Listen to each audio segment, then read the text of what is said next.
Welcome back, my dear students, to my channel Competitive English School. Today I will share a report with you. টপিকটা তোমাদের একটু common বলে মনে হতে পারে। টপিকটা হচ্ছে write a report on a recent flood that happened in your locality or happened in your village or surrounding areas. এর উপর বেস করে একটা রিপোর্ট লিখতে হবে।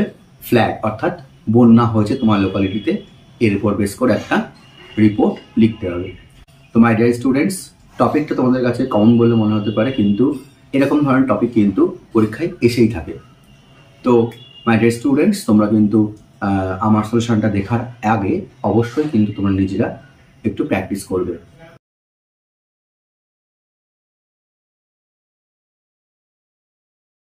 চলো আমরা দেখে নিই what I রোট as the answer of write a report on recent flood happened in your locality.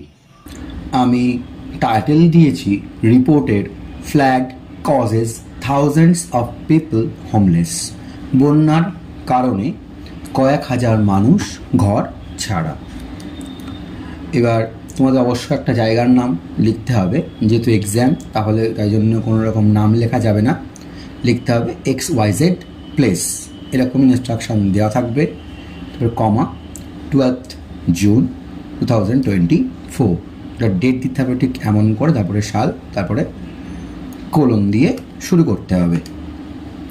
আমি লিখেছি incessant rain for almost 3 days with hardly an interruption coupled with the collapse of a nearby barrage caused havoc inundation in our local municipal area along with the villages surrounding it.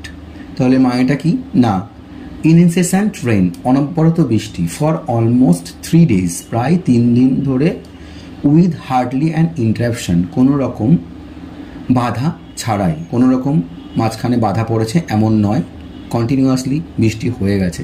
Coupled with the collapse of a nearby barrage, এর সাথে আবার কি যুক্ত হয়েছে না, কাছাকাছি একটা বাঁধ কোলাপস হয়েছে মানে ভেঙে গেছে। কস্ট হ্যাভক ইনান্ডেশন, যার কারণে কি হয়েছে না প্রচণ্ড পরিমাণে বন্যার সৃষ্টি হয়েছে। ইনান্ডেশন মানে তলিয়ে যাওয়া, তলিয়ে গেছে।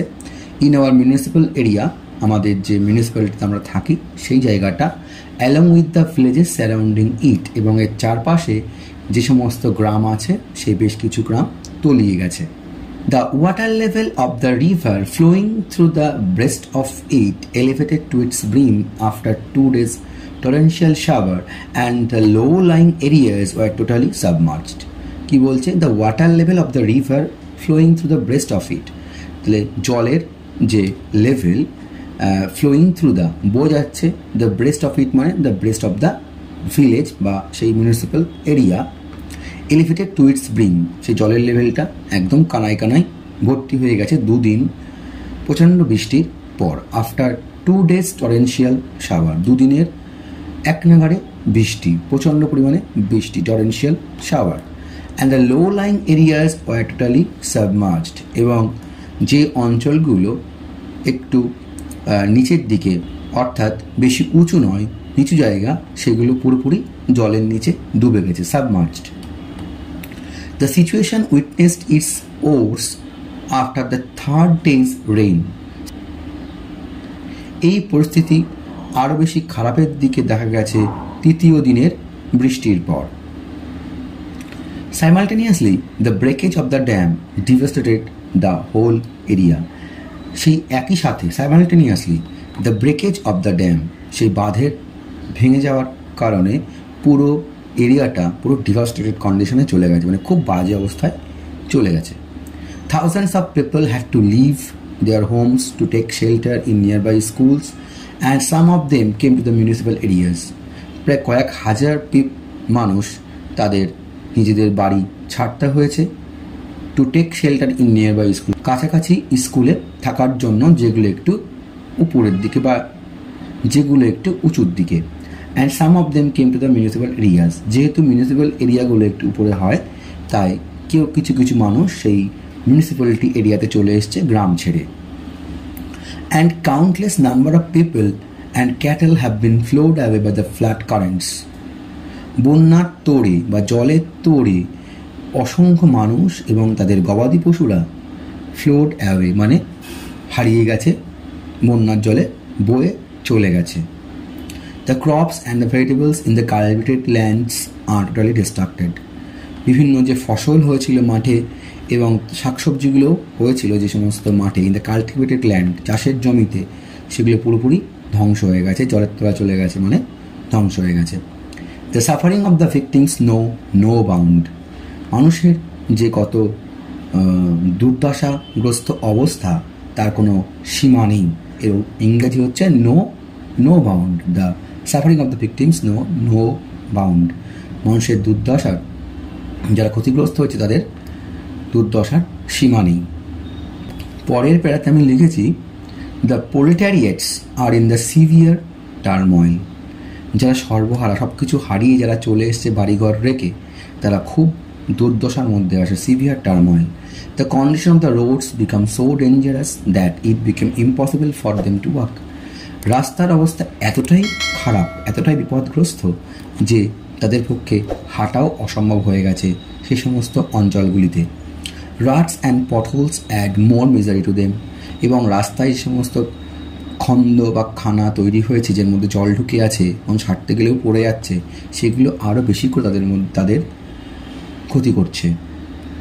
বিসাইডস, পাশাপাশি most of the roads remain waterlogged. বেশিরভাগ রাস্তায় জলের নিচে।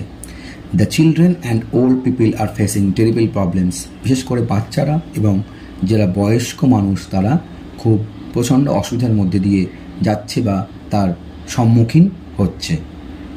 আমি থার্ড প্যারাতে লিখেছি so in this devastating situation what is the need of the hour is the unstinted help and support of the সাফারার্স।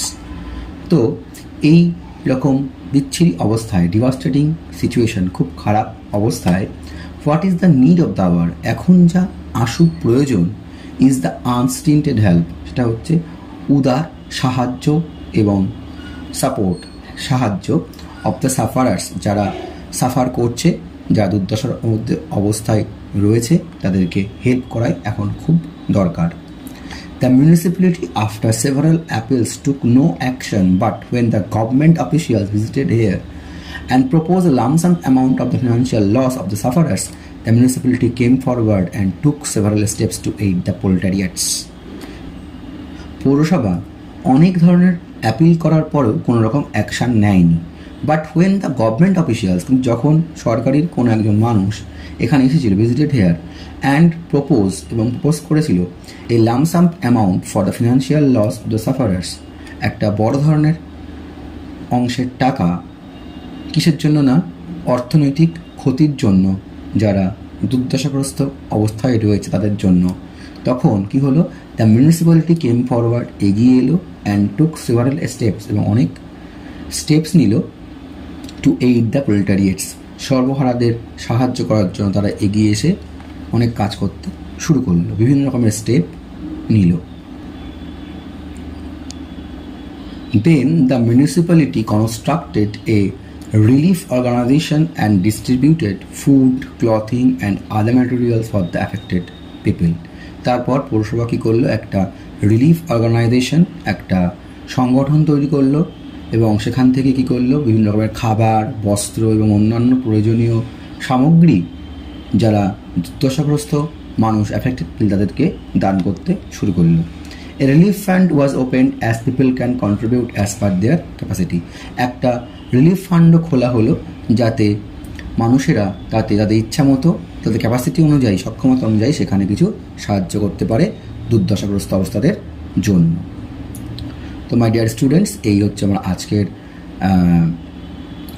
রিপোর্টটা। আমি এইভাবে লিখেছি যে প্রথমে কিন্তু ঠিক এইভাবেই লিখতে হয়, প্রথমে প্রবলেমটাকে তুলে ধরতে হবে এবং সেই প্রবলেমে মানুষ কীভাবে সাফার করছে সেটা লিখতে হবে, এবং তারপর কিন্তু গভর্নমেন্ট এইড, মানে এই ধরনের লেখায় যে বন্যা হচ্ছে বা কোনো রকম ভূমিকম্প হয়েছে, এমন ধরুন ন্যাচারাল ক্যালামিটি যদি হয়, সেক্ষেত্রে গভর্নমেন্ট এগিয়ে এসে কীভাবে হেল্প করছে সেটাও কিন্তু তুলে ধরতে হবে, যেটা আমি লাস্ট প্যারার মধ্যে দিয়ে তোমাদের সামনে তুলে ধরেছি ঠিক এইভাবে। সো মাই ডিয়ার স্টুডেন্টস, আমরা দেখে নিয়েছি কীভাবে রিপোর্টটা লিখতে হবে। প্রথমে রিপোর্টের প্রবলেম দিয়ে শুরু করতে হবে এবং প্রবলেমের পর কীভাবে সেখান থেকে মানুষরা উদ্ধার হতে পারে এবং তাদের উদ্ধার করার জন্য গভর্নমেন্ট কী কী স্কিম নিয়েছে সেসব নিয়ে বেস করে রিপোর্টটা লিখতে হবে, ঠিক এইভাবে যেভাবে আমি তোমাদের কাছে প্রেজেন্ট করলাম।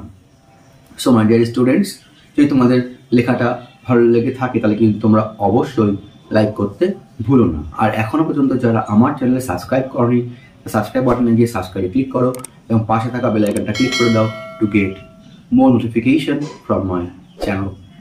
So my dear students, আজ এই পর্যন্তই। Thanks for watching. See you in the next video again.